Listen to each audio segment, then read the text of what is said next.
بسم اللہ الرحمن الرحیم۔ مسئلہ آپ کے سامنے بیان کرنے لگا ہوں۔ 13 مئی 2021 کا جو عید تھی، عید الفطر، جو یکم شوال المکرم سن 1441 ہجری، اس کے حوالے سے جو تشویش پائی گئی اور لوگوں کے ہاں یہ مشہور ہوا کہ روزہ ایک عید جو ہے وہ روزہ کھلوا دیا گیا ہے اور عید اس دن نہیں تھی اور عید زبردستی کروا دی گئی ہے، تو جبری عید ہے تو ہم نہیں کریں گے، یہ تشویش پھیلائی گئی بہت زیادہ اور بہت زیادہ تشویش پھیلی۔ سب سے پہلے تو یہ بات یاد رکھیں کہ تشویش کیوں پھیلی، اس کی وجہ کیا تھی، وجوہ کیا تھی، اور دوسرا یہ کہ اس حوالے سے ہمارا نظریہ اور موقف کیا ہونا چاہیے۔ کیا ایک روزے کی قضا اور اعتکاف والے جو ہے ایک دن کے اعتکاف وغیرہ اس کی قضا ضرور کریں گے 24 گھنٹے کے اعتکاف کی، تو یا ضرورت نہیں ہے اس بات کی؟ تو پہلے اس کی یہ بات یاد رکھیں کہ یہاں پر کہ اس کی تشویش کی وجوہ کیا ہوئی تھی۔ تشویش کی پہلی وجہ یہ ہوئی تھی کہ مفتی پوپلزئی صاحب نے جو 189 شہادتوں پر اعلان کیا تھا، اور وہ بھی جا کے تقریباً بعد میں تراویح کے بعد 10-11 کے درمیان میں دیر سے اعلان کیا تھا، تو لوگ اس سے بھی تشویش میں مبتلا ہو چکے تھے۔ ایک تو وہ ہوا تھا، اور پھر دوسری وجہ تشویش کی یہ بھی تھی کہ فلکیات والے کہتے تھے کہ چاند اپنی پیدائش کے لحاظ سے یہ بہت کمزور درجے کے امکانات تھے، بہت ہی کمزور درجے کے، کم درجے کے امکانات تھے کہ چاند نظر آتا، تو فلکیاتی اور فنی لحاظ سے چاند نظر آنے کے امکانات بہت کم تھے، ناپید تھے۔ تیسری تشویش کی وجہ یہ تھی کہ کچھ لوگ کہتے تھے کہ حکمرانوں کے ہاں یہ بات مشہور ہے کہ جمعہ اور عید اکٹھے ہو جائیں تو ان کا بیڑا غرق ہو جاتا ہے، پٹھا گول ہو جاتا ہے، تو شاید اس وجہ سے انہوں نے جبرن کروائی۔ اور چوتھی وجہ یہ تھی کہ بہت ہی اعلیٰ شخصیت، بہت ہی مایہ شخصیت، قابل احترام شخصیت مفتی منیب الرحمان صاحب، سابق جو چیئرمین رہے ہیں رویت ہلال کمیٹی وفاق کے، تو ان کا اعلان اور ان کا فتویٰ آیا تھا، اور اسی طرح اسی مکتب فکر کے ڈاکٹر اشرف جلالی صاحب مشہور شخصیت ہیں، ان کی طرف سے بھی یہ بات آئی تھی کہ روزہ قضا کرنا ہوگا اور اعتکاف بھی قضا کرنا ہوگا ایک دن، تو بلکہ انہوں نے یہ کہا تھا عید بھی نہیں منائیں گے، حضرت صاحب نے یہ کہا تھا، ڈاکٹر اشرف جلالی یا وغیرہ کسی ان کی طرف سے یہ بات آئی تھی، تو جس سے لوگ تشویش میں مبتلا ہو چکے۔ پھر آگے ایک تشویش سے زیادہ پھیل گئی کہ کچھ ہمارے بہت سارے علماء و لکیر کے فقیر ہوتے ہیں اور کوشش کرتے ہیں کوئی اوپری سی بات ہاتھ لگے تو لوگوں کے سامنے پھیلا کے اپنی بھی تھوڑی سی دکان چمکا لیں، تحقیق نہیں کرتے، انتظار نہیں کرتے، جمہور کا سے رابطہ نہیں کرتے، جمہور کے فیصلے کا انتظار نہیں کرتے، یہ بہت بڑی خامی ہے۔ تو انہوں نے فوراً اعلانات شروع کر دیے، چنانچہ یہاں مانسرہ میں جو ہے بڑی بڑی جامع مسجد سے مجھے بعضوں کے فون آئے کہ ہمارے مفتی صاحب نے، ہمارے مولوی صاحب نے، ہمارے امام صاحب نے اعلان کر دیا کہ روزہ قضا کرنے کے بعد میں، اور غلط ہو گئی ہے یہ تقریر، اور بڑے بڑے، میں آپ کیا نام لوں، بلکہ بعضوں نے مجھے فون کر کے کہا جی ہم عید تو پڑھائیں گے لیکن روزہ رکھ کے، تو کیا یہ جائز ہے؟ میں نے کہا اگر آپ روزے کی نماز پڑھا رہے ہیں تو ٹھیک ہے، عید کی پڑھا رہے ہیں تو یہ دوغلی پالیسی چھوڑ دیں۔ اور بلکہ ہمارے مانسرہ مدنی مسجد جو تبلیغی مرکز ہے، اس سے بھی دوست نے بتایا کہ اعلان ہو گیا تھا کہ روزے کی قضا کا، تو اس طرح لوگوں میں پھر ظاہر بات ہے تشویش بہت زیادہ پھیل گئی۔ ہمیں لکیر کا فقیر نہیں ہونا چاہیے، جمہور کا، بڑے لوگوں کا انتظار کرنا چاہیے۔ اچھا، یہ تشویش کی وجوہ تھی جو میں نے آپ کے سامنے رکھی۔ اب اس میں یہ یاد رکھیں کہ روزہ اور اعتکاف کی قضا کی کوئی ضرورت نہیں، بالکل ٹھیک ہو گیا، جو ہونا تھا ہو گیا، سو ٹھیک ہو گیا، عوام پر کسی قسم کا کوئی مسئلہ معاملہ نہیں ہے، روزے پورے ہو گئے، اعتکاف بھی ٹھیک ہو گیا، کوئی قضا کی ضرورت نہیں۔ وجہ اس کی اب میں چند وجوہ یا چند جواب اس کے پیش کر رہا ہوں۔ نمبر 1، پاکستان کے اندر ایک مایہ ناز شخصیت ہیں جن پر پوری دنیا ناز کر رہی ہے، اور وہ ماشاءاللہ میں سمجھتا ہوں آپ علیہ السلام کے علوم کے اعتبار سے معجزہ ہے، آپ ایسی شخصیت ہے، مفتی اعظم پاکستان مفتی محمد تقی عثمانی صاحب دامت برکاتہ العالیہ، ان کا فیصلہ بھی آ چکا اور انہوں نے یہ فرما دیا کہ روزہ رکھنے کی کوئی ضرورت نہیں ہے اور اعتکاف کی بھی کوئی قضا کرنے کی ضرورت نہیں ہے، بس ٹھیک ہو گیا، انہوں نے بھی اس کو ٹھیک کہہ دیا۔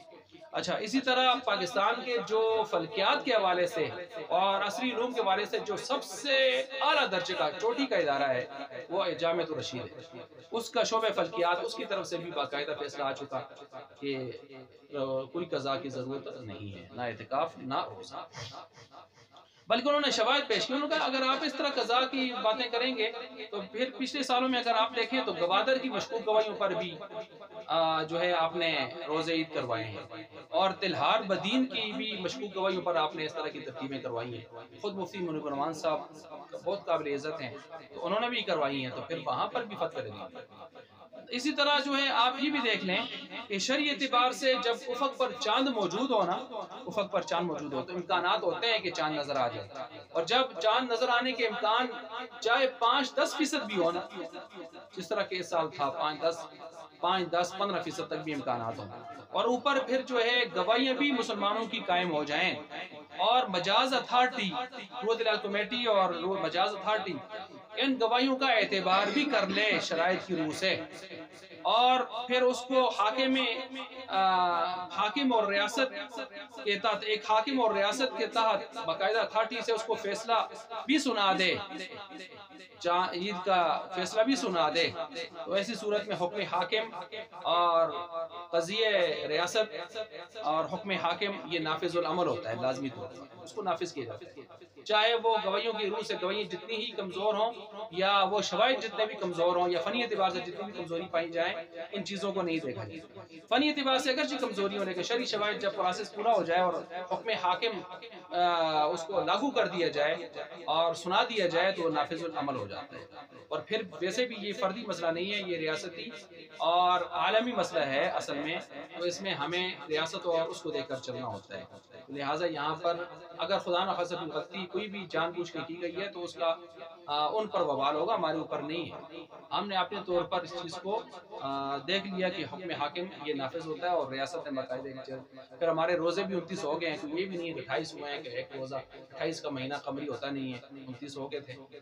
پھر اس کے ساتھ ساتھ ایک یہ بھی ہے، پھر اس کے ساتھ یہ بھی یاد رکھیں کہ اختلاف مطالعے کا اعتبار نہیں. اکثر فقہا، اگر 80-90% آپ فقہا کو دیکھیں گے، اس میں چاروں فقہ کو دیکھ لیں، داؤد ظاہری کو دیکھ لیں، اہل حدیث کو دیکھ لیں، فقہ جعفری کو بھی دیکھ لیں اگر آپ، تو آپ کو یہ نظر آئے گا کہ اکثر فقہا جو ہے اختلافی مطالعے کا اعتبار نہیں کرتے. کیا مطلب؟ وہ یہ کہتے ہیں کہ کسی ایک خطے میں بھی، کسی ایک ریاست میں بھی اگر کوئی چاند نظر آ جاتا ہے تو اس چاند وہ اعلان باقاعدہ گواہیوں پر کر لیتے ہیں، تو دائیں بائیں کے سارے جتنے بھی ہیں وہ اس کے مطابق عید اور روزہ وغیرہ کر سکتے ہیں. چنانچہ اگر سعودیہ میں اہتمام روزہ جو ہے عید کا چاند نظر آ جاتا ہے تو دائیں بائیں پاکستان سے ہمارا 2 گھنٹے کا جو ہے فرق ہے، کوئی مسئلہ نہیں ہے. انڈیا وغیرہ دائیں بائیں کے سب ہم اس کے پیچھے چل سکتے ہیں، ہم اپنا چاند نہ بھی دیکھیں، ہمیں چاند نہ بھی نظر آئے، لیکن ہم اس کے مطابق فیصلہ کر سکتے ہیں. اور اکثر فقہا کا اتفاق اسی پر ہے. جب اکثر فقہا اس بات پر متفق نظر آتے ہیں کہ ایک روزہ ایک عید کا تصور بھی قائم کرنا زیادہ بہتر ہے، تو پھر یہ کہنا ہے کہ روزہ قضا کر لیں، عید قضا کر لیں، اعتکاف قضا کر لیں، تو فلاں کر لیں. بھائی اتنی زیادہ وسعت والا مسئلہ، اس میں آپ نے اتنی زیادہ سختی کس طرح بنا دی. اچھا، دوسرے یہ بھی ہے کہ دوسرے دن کا جو چاند تھا وہ بالکل جو ہمیں واضح نظر آ رہا تھا نا، واضح نظر آ رہا تھا، تو اس کو بھی جو رات کو چاند نظر آیا نا، تو اس کو لوگوں نے دیکھ کر کہا دیکھیں جی بہت موٹا سا چاند ہے اور بلندی پر بھی ہے اور کافی دیر بھی رہا ہے، تو اس کا مطلب یہ ہے کہ دوسرے دن کا چاند ہی ہو سکتا ہے. کچھ لوگوں نے کہا نہیں جی یہ تو 30 کا چاند تھا، پہلے شروع میں روزہ کھلوا دیا گیا، تو یہ 30 کا چاند جو ہے اسی طرح ہوتا ہے، فلاں ہوتا ہے. تو بہرحال یہ دو طرفہ اس کو دلیل بنانے کی کوشش کی گئی. پھر اسی طرح یہ بھی یاد رکھیں کہ جمہور اور اکثریت ہر معاملے میں ہم لیتے ہیں، یہاں جمہور اور اکثریت جب ایک طرف آ گئی، ملکی فیصلہ آ گیا، حکم ریاست آ گیا، ریاست کا حاکم کا حکم آ گیا، اور تقریباً 80-90% سے زیادہ، 95% سے زیادہ لوگوں نے عید کر لی، اور علماء، اتقیاء، صلحاء سب نے، تو پھر